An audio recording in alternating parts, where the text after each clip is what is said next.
جو پاکستان میں ملٹری کے بارے میں سب سے اچھی بات ہے وہ یہ ہے کہ there has never been a successful کو ان دی آرمی. دیکھیے اگر آپ سمجھتے ہیں ملٹری کو بری چیز ہے, فرض کریں اگر ملٹری میں ہی کو ہو جائے اس سے بری چیز کوئی نہیں ہو سکتی. اٹس اینرکی. یہ افریقن اسٹیٹس میں ہوتا ہے جب فوجی آپس میں لڑتے ہیں. سو دیر از اے یونٹی آف کمانڈ.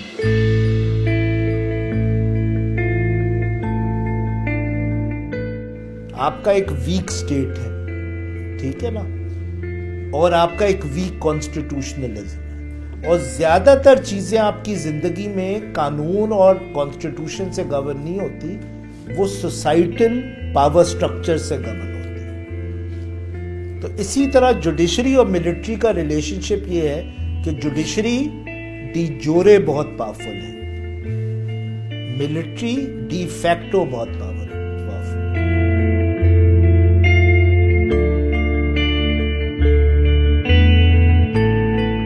جب ہم آرمی کے بارے میں بات کرتے ہیں, it is really a state with in a state. It is such a powerful institution. It has such a powerful intelligence structure کہ کوئی اور انسٹیٹیوشن فی الوقت جو ہے وہ اس کو کاؤنٹر نہیں کر سکتا اور کمپلیٹلی اکاؤنٹیبل نہیں کر سکتا.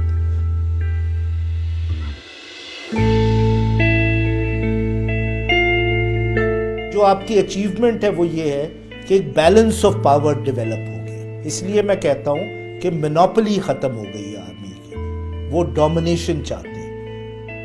اب آپ کے ملک میں یہ ہے کہ کوئی یہ جو میجر پاور سٹرکچرز ہیں نا, یہ کوئی کسی کو ختم نہیں کر سکتا. پولیٹیکل ایلیٹس آرمی کے رول کو نہیں ختم کر سکتی, آرمی کا رول پولیٹیکل ایلیٹس کو نہیں ختم کر سکتا, یہ دونوں مل کے جوڈیشری کے رول کو نہیں ختم کر سکتے, یہ سب مل کے میڈیا کے رول کو ختم نہیں کر سکتے, اور یہ سب بھی مل جائیں تو جو اس ملک میں امیر لوگ ہیں ان کا کوئی رول ختم نہیں کر سکتا. ان دونوں کا تو کوئی رشتہ ہی نہیں ہے انڈر دا کانسٹیٹیوشن, جوڈیشری اور ملٹری کا. اگر آپ ورڈ ملٹری ٹائپ کریں دا کانسٹیٹیوشن یا آرم فورسز ٹائپ کریں تو آپ کو کچھ انٹریز ملیں گی کانسٹیٹیوشن میں, ان کے پاس کوئی پاورز نہیں ہے انڈر دا کانسٹیٹیوشن, لیکن اس ملک میں ان کے پاس سارے پاورز ہیں. ٹھیک ہے, اسے کہتے ہیں the conflict between de jure and de facto, کہ the law in books and the law in practice. جیسے کوئی آپ کے ساتھ کچھ برا ہو جاتا ہے تو آپ کو وکیل کہتا ہے آپ کے یہ رائٹ ہے, آپ کے وہ رائٹ ہے, یہ ہم کر دیں. وہ کہتے ہیں چھڈو یار میں ایس ایچ او سے جا کے بات کرتا ہوں. ٹھیک ہے نا. اب آپ کیا بات کر رہے ہیں, آپ کہہ رہے ہیں ایک چیز انگریزی ہے اور وہ ایکچولی ان ریالٹی ایگزسٹ نہیں کرتی کیونکہ ڈی فیکٹو پاور کسی اور کا. اس لیے انٹیلیجنس والے اپنے آپ کو اتنا پاورفل سمجھتے ہیں کیونکہ ان کو معلوم ہے کہ ان کے پاس ریئل پاور ہے. ٹھیک ہے نا. اس لیے آرمی والے اپنا اتنا پاورفل سمجھتے ہیں, ان کو معلوم ہے ریئل پاور.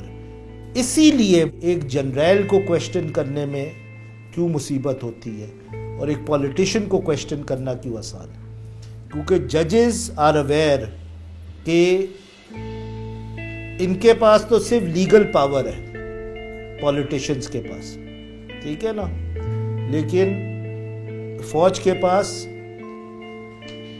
لیگل نہیں real power.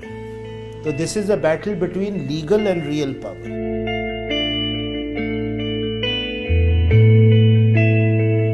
Famous French philosopher تھا جین پال سارتر, وہ یہ کہتا تھا کہ ایسا نہیں ہو سکتا کہ آپ کسی کا ساتھ نہ دیں, کیونکہ when you decide not to be friends with someone, you decide to be friends with someone else. ٹھیک ہے. when you decide not to sit, you decide to stand. آپ کو فیصلہ کرنے کی تھوڑی ضرورت ہے کہ میں نہیں بیٹھوں گا, اگر آپ کھڑے ہوئے تو آپ نے فیصلہ کر دیا. تو اس قسم کے جب ملٹری ایکٹ کرتی ہے نا, جب وہ نیوٹرل ہو جاتی ہے, نہ اس کا ساتھ دیتی ہے نہ اس کا ساتھ دیتی ہے, تو وہ ایک طریقے سے کسی ایک کا نہ ساتھ دیتے ہوئے دوسرے کا ساتھ دے رہی ہوتی ہے.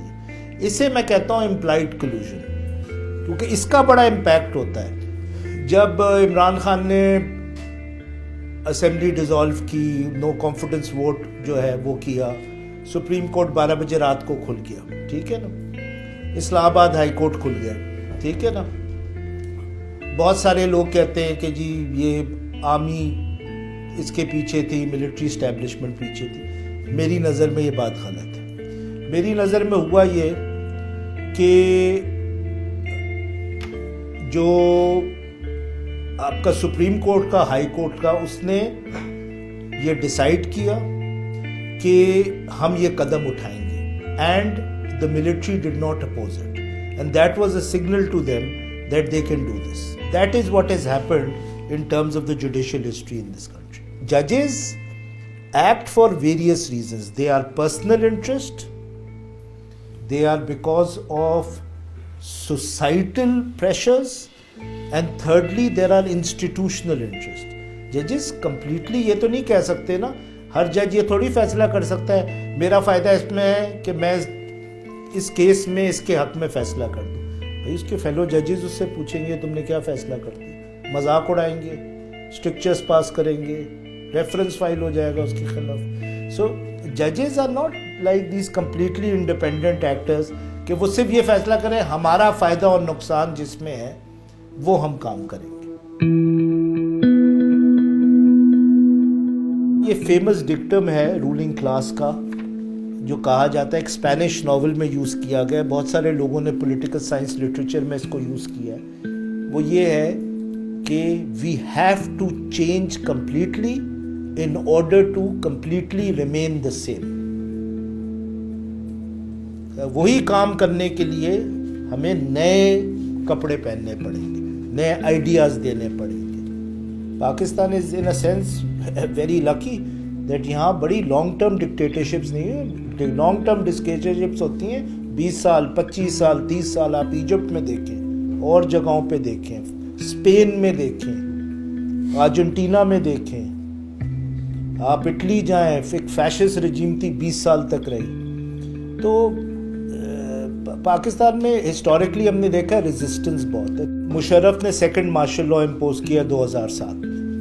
It was the shortest martial law in Pakistan history. صرف 45 days تک وہ امپوز کر پائے. It was the most limited martial law in Pakistan history, صرف جوڈیشری کو ٹارگٹ کیا. نظر یہ آتا ہے اس پیٹرن میں کہ ملٹری نے اب منوپلی, جو ملٹری ڈکٹیٹرشپس ہوتی ہیں, ملٹری ٹیک اوور ہوتا ہے, they are about military monopoly, کہ ہم ہر چیز ٹیک اوور کر لیں تاکہ ہر چیز میں ہماری چلے, monopoly. I think they have moved on from military monopoly to a notion of military domination.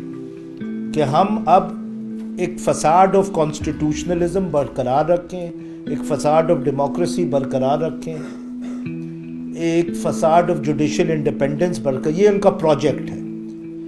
یہ تمام چیزیں رہیں جیسے مودی کا پروجیکٹ ہے کہ جوڈیشری بھی رہے, جمہوریت بھی رہے, لیکن میری ڈکٹیٹرشپ رہے. لگتا یہ ہے کہ یہ اسٹیبلشمنٹ رہے گی, بٹ اس کا way of interference and domination change ہوتا رہے گا, جو ایکچولی اچھی چیز ہے کہ ایٹ لیسٹ اگر ختم نہیں ہوتا, جو مجھے نہیں نظر آتا کون فورس ختم کر سکتی ہے, تو ایٹ لیسٹ ان کی انٹرفیئرنس پہ کچھ چیک ہو.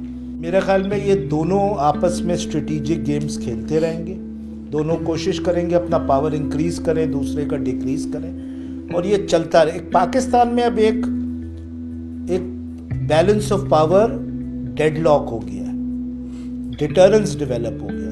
میرے خیال میں اس طرف ہم بڑھ رہے ہیں جب ان سب کو یہ سمجھ میں آ گیا ہے کہ ہم میں سے کوئی منوپلائز نہیں کر سکتا, تو ہم اپنی ڈومیننٹ پوزیشنز وہ کریں. تو یہ پیراڈاکس مجھے نہیں ختم ہوتا.